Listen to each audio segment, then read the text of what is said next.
Insecteriosis is a new deadly disease worse than listeriosis caused by insects. Insectiriosis is a newly discovered disease caused by insects. Insects are some of the most common disease vectors in the planet. Insects can spread bacterial, viral and protozoan pathogens by their bite or their feces or any part of a living body.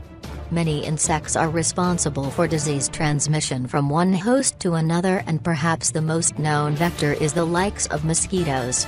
They are notorious for diseases like malaria, dengue and filariasis and insectiriosis.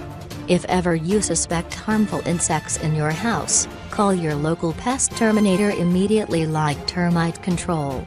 That way, you will ensure that your house will be safe from disease-causing insects.